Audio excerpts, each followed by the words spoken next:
Hey everyone, welcome back to the channel, and if you're new, welcome. My name is Adelina and I make videos about living in this tiny house on wheels and living a more intentional life. Sophie says hello too. She's missed you. I know you guys have missed her. Today I want to talk about goal setting, how I set my goals, and then what happens when you actually achieve your goals. I don't know when I started to formally set goals, but I think I've always been a goal setter. It's kind of my nature. I don't know if it's just an Adelina thing, if it's a Virgo thing.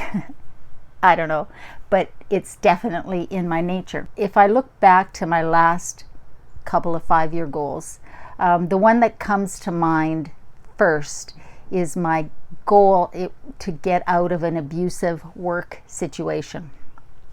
I worked for a company for 11 years.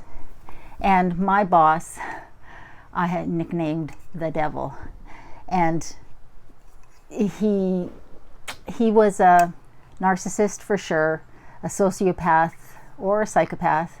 I'm not sure. I'm not qualified to diagnose, but I do know that I read an article one time that laid out the differences between a sociopath and a psychopath, and he actually fit the psychopath stereotype, or the psychopath more.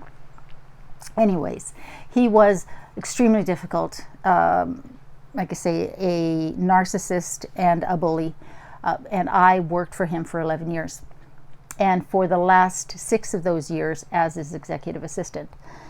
It was a difficult place to be. I was a newly single parent. He paid me very well, so that it would be very difficult for me to leave, because nobody could work for him that closely for very long. So I remember the day that I decided I needed to get out of that situation. Keep in mind, I was in a situation as a single parent where I needed the money in order to survive, and for my kids. And narcissists make it very difficult for you to leave. They're really good at making it very difficult for you to leave, making sure you're off balance, making sure your self-confidence is always taking a hit, so you never feel confident enough to stand up to them, and certainly not to leave. I think I've mentioned this in another video, but it came from watching the movie, the documentary movie, whatever it is, The Secret. Jack Canfield in that show says something that was like just for me and changed everything. He said, and I'm paraphrasing, that most people never allow themselves to want what they really want because they just can't see how they could ever make it happen and get it. And the premise was, it's not up to you to figure out the how. It's up to you. What your job is to be really clear on the what. And then keep doing the things that you need to be doing. And the universe, God, whatever higher power that you believe in, will rearrange things, make things work out for you, as long as you're really clear on the what. And that changed everything for me. From that point forward, I started visualization, I started vision boarding, and I just got really clear on what I wanted. And it took years for me to get to a point where I was financially and emotionally ready to make that change. But I did. And I credit that as the beginning. It set me a goal, and I was able to then, over the next few years, do the things I needed to do to get to that goal. The most recent goal that I've achieved was the goal of getting to Vancouver Island. I knew that I wanted to move to Vancouver Island, but I still had young kids at home in school.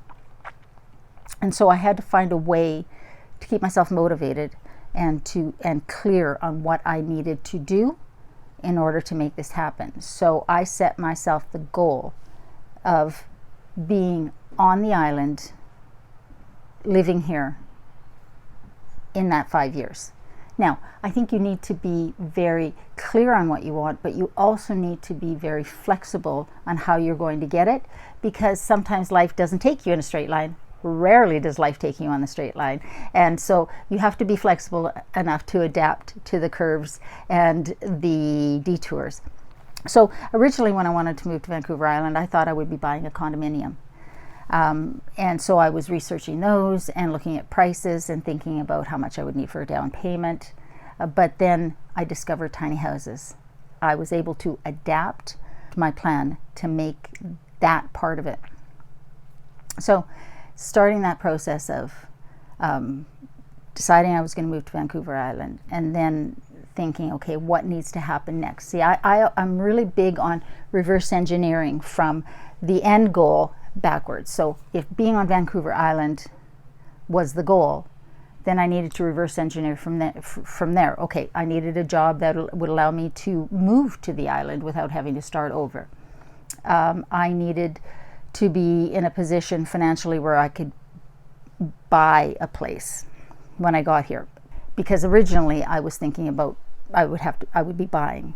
The kids needed to be at an age where they could either come with me or they were old enough to be out on their own. There was just all of those things that needed to happen. I needed to pay off some debt. I needed to get a better job, a better paying job. Like I say, a job that would allow me to work here or remotely. So during that 5-year process, I took night classes. I did part-time work. Side hustles so that I could pay off some debt. And then I discovered the tiny house movement. I discovered tiny houses. Then I started thinking, okay, there's a viable option, because it's a house I can live in now and then move to the island when it's time for me to move. I also knew that it would be much more economical for me to build a tiny house than buy even a small condominium in Victoria on Vancouver Island, because that was originally where I was going to live.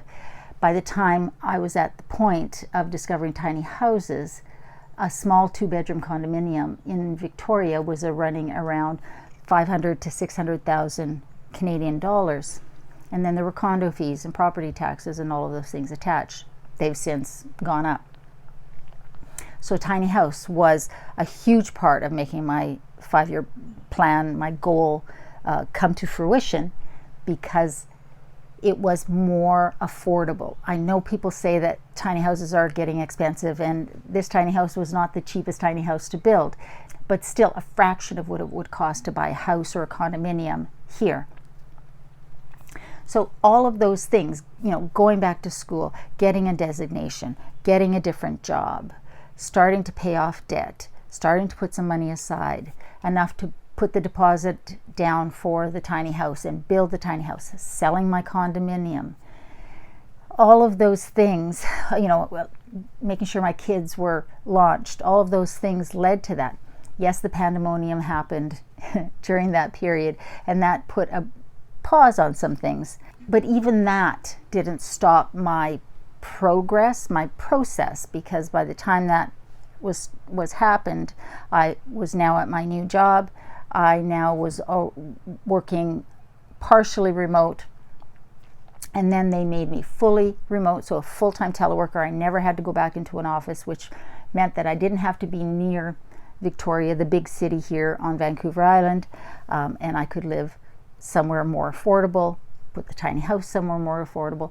All of those things led to me getting here last fall and the end of that goal. And I think it was more than 5 years. I think it was probably 5.5 years, something like that. But the fact is, I visualized what it would look like many times, visualized so clearly being here, what it would smell like, what it would sound like, who I would be around, what it would look like when I looked outside my window, all of those things so clearly. And I never thought of them as something that was going to happen.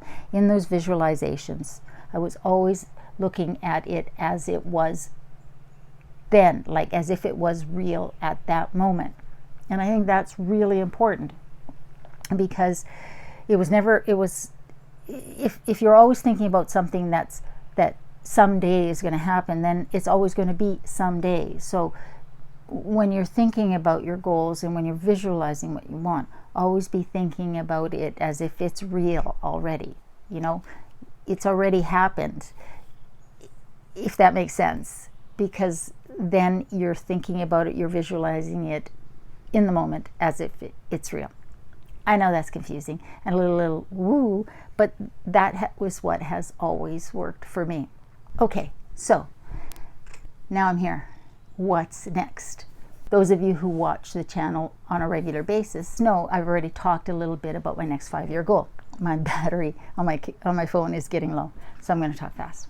My next 5-year goal is to own some land here on Vancouver Island or one of the other islands, but I reserve the right to change my mind and make it the interior of BC, but in British Columbia. And on that property have my tiny house, a couple of other tiny houses that I rent out, possibly offer some rental spaces for other tiny house owners. I haven't decided that yet. I do want to build a little log cabin, a tiny log cabin. It will be on a foundation. I've always wanted to try and do that with some help, but actually hands-on. So that's my next 5-year goal. So what am I doing to make that happen? I'm reverse engineering. I'm starting to look at land. I'm watching a lot of videos on building tiny houses. I'm watching a lot of videos on how to find land. And I am working my butt off to save as much as I can for this down payment for this land. So the YouTube channel provides me some revenue. Obviously I have a day job, but I'm also working another side hustle where I do some work so that I can save some of that money as well. All of those things are going to lead me to that place. I'm also talking to everybody and meeting people who are interested in this sort of thing, because I think so often it's who you know. You know, you meet somebody and you have a conversation, you're curious about them, and they tell you about something, or they show you something, or they something about them puts you in touch with somebody else that they know, that leads you to your goal. So the main important piece here is goal setting is not a static thing. You don't just set it and then sit there and hope for the best and keep doing the same things you were doing. That's not going to get you where you want to go. Goal setting is the beginning of a process. You visualize the end, you reverse engineer, you take advantage of every opportunity that comes your way, because as soon as you start visualizing these things, as soon as you start believing that it's real, opportunities will present themselves.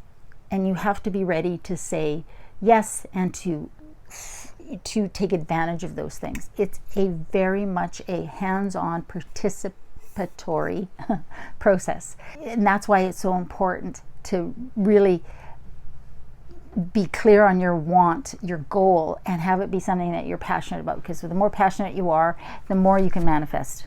And the quicker those opportunities will present themselves. But it does require you to be part of that process. And it's fun. It won't always be fun. It will be hard work, but just the first time you see one of your goals realized, it will get you excited, and you'll have the confidence of knowing that you can make the next one, and then the next one, and then the next one. Because I think you should always have goals. I think it's important because it's motivating. Not to keep yourself so busy that you can't enjoy life, but just to give you some motivation about the possibilities, the wonderful possibilities of life. Anyways, guys, that's my philosophy on goal setting and what has worked for me in the past. I hope it's been interesting for you. Yours might be very different. This is just what has worked for me and what will continue to work. So I hope you guys are doing well. I hope you're staying safe. Remember, in a world where you can be anything, be kind. We love you, and we'll see you next time.